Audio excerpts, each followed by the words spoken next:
That big project with the deadline looming? The important call you know you need to make? That challenging task you've been putting off for days, weeks, maybe even longer? You tell yourself, I'll get to it later. But later somehow never arrives, or it arrives with a giant wave of stress and panic. If this sounds familiar, you are definitely not alone. In fact, research shows a staggering 95% of us admit to procrastinating. But what if I told you that procrastination isn't just laziness or poor time management? What if it's a deep-seated brain response? And what if you could actually rewire it? Welcome to the Clarity Compass, your guide to navigating life's challenges with greater understanding and purpose. Today, we're diving deep into the maze of procrastination. We'll explore the fascinating science behind why we delay, even when we know it's not in our best interest. And more importantly, we'll uncover 5 practical, brain-based hacks to help you break free. Because let's be honest, procrastination is more than just lost productivity. It's a major source of stress, anxiety, and can significantly impact our well-being and even our health. Understanding it is the first step to conquering it. So what's actually happening in your head when you decide to watch just one more cat video instead of tackling that report? Imagine there's a constant tug of war going on inside your brain. On one side, you have your limbic system. This is one of the oldest, most primitive parts of your brain. Think of it as your brain's emotional hub or the instant gratification gang. Its main job? Seek pleasure, avoid pain, and react to the immediate environment. It's all about what feels good right now. When you're faced with a task that feels boring, difficult, frustrating, or just plain unpleasant, a key part of your limbic system called the amygdala kicks in. You can think of the amygdala as your brain's internal alarm bell. If a task triggers feelings of stress or discomfort, the amygdala sounds the alarm, urging you to escape it and find relief fast. That's where that urge to do anything else comes from. And what happens when you give in and choose that easier, more pleasant activity? Your brain releases a neurotransmitter called dopamine, often known as the feel-good chemical. This dopamine hit reinforces the avoidance behavior.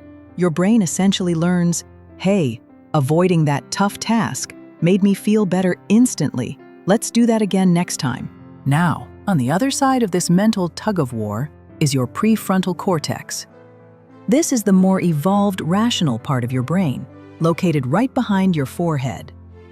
Think of it as the wise adult, or the strategic commander in your head.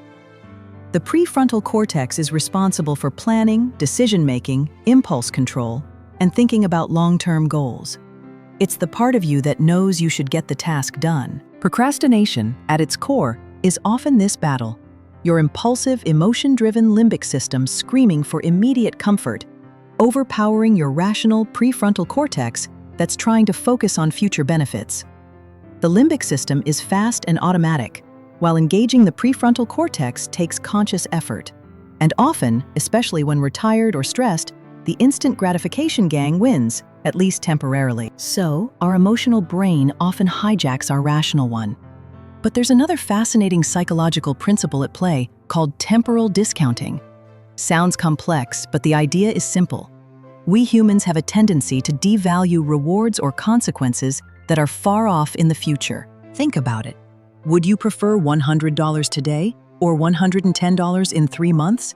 Many people would instinctively take the $100 now, even though waiting would earn them more. The future reward just doesn't feel as valuable as the immediate one.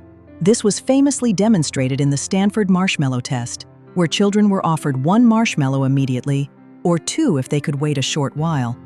Many found it incredibly difficult to delay that gratification, even for a bigger payoff. Procrastination is a classic example of temporal discounting in action.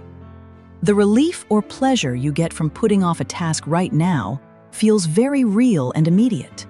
The potential negative consequences of not doing the task, like deadline stress, a lower grade, or a missed opportunity, are in the future.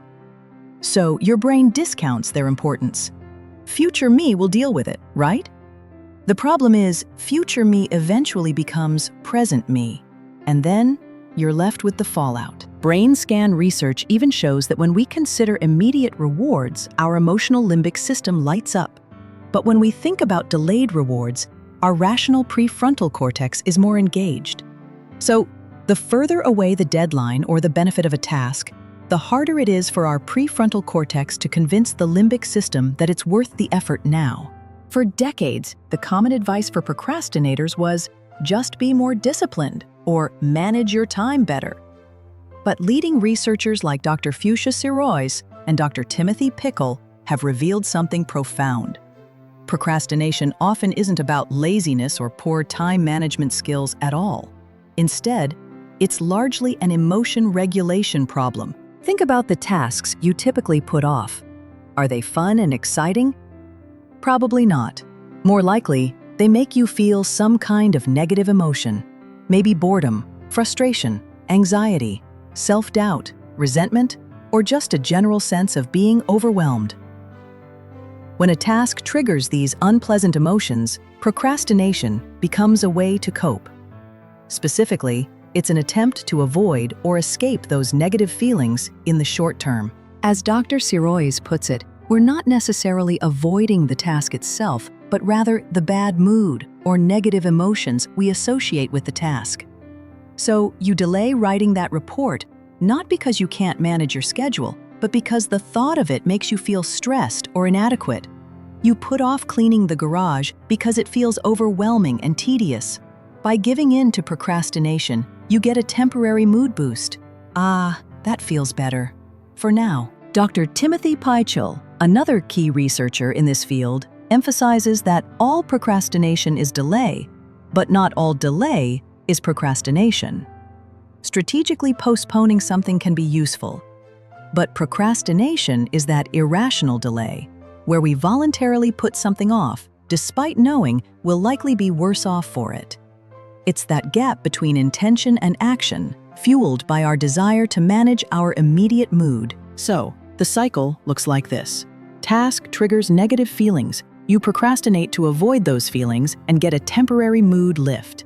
Guilt and stress build as the deadline approaches, often leading to more negative feelings and, potentially, more procrastination.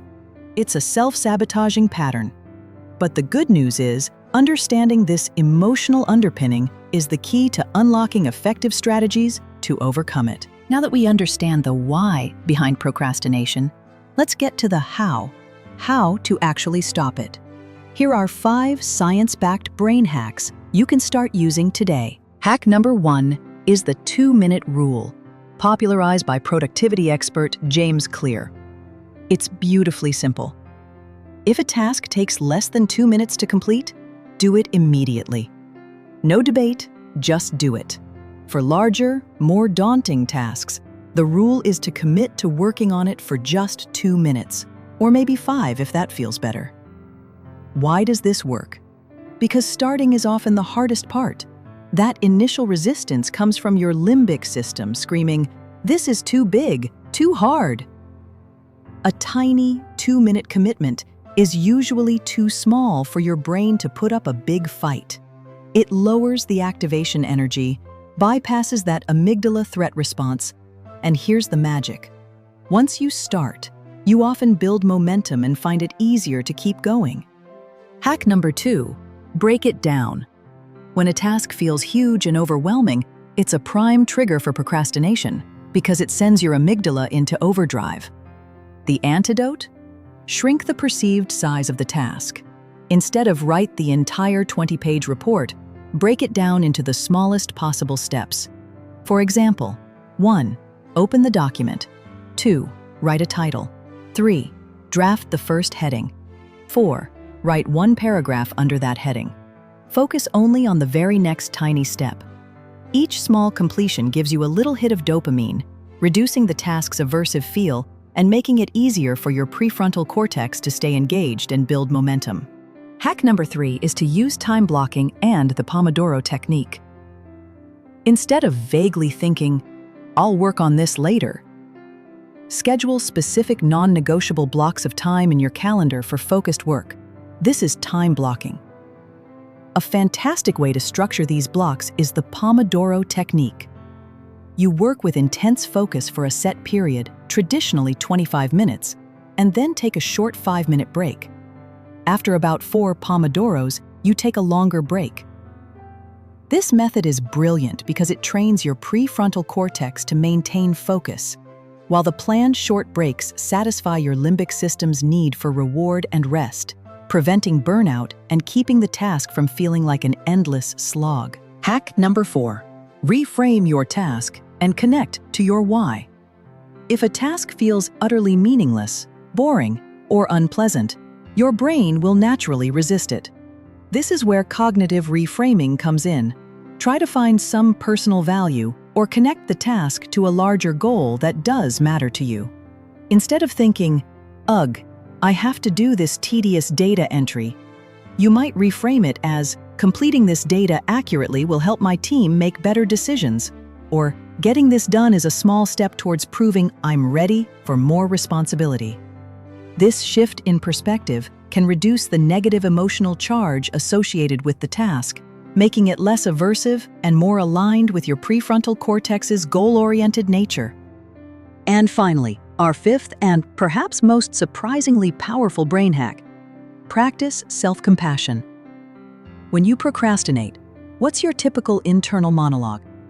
If you're like most people, you probably beat yourself up. "I'm so lazy. I have no willpower." But here's the thing. That self-criticism just piles on more negative emotions, guilt, shame, making it even more likely you'll procrastinate again to avoid those awful feelings. Dr. Fusha Sirawa's research highlights that self-compassion is key. Instead of self-flagellation, acknowledge that you slipped up. Remember, 95% of us do. Forgive yourself. And then, kindly and constructively, make a plan to try a different strategy next time. Treat yourself with the same understanding and support you'd offer a friend who's struggling. This isn't about letting yourself off the hook. It's about creating the emotional conditions for positive change. So the next time you feel that familiar pull to delay, that urge to escape, remember what's happening in your brain. That ancient battle for immediate comfort, your mind's tendency to undervalue your future self, and its attempt to dodge difficult feelings. But also remember, you are not powerless. Procrastination isn't a life sentence or a character flaw. It's a learned pattern. And with understanding and these brain-savvy strategies, you absolutely can rewrite that pattern. The Clarity Compass is here to help you find that path to getting more done, feeling less stressed, and ultimately achieving what truly matters to you. Now I'd love to hear from your experience. What's the one task you find yourself procrastinating on the most? And which of these 5 brain hacks are you curious to try first?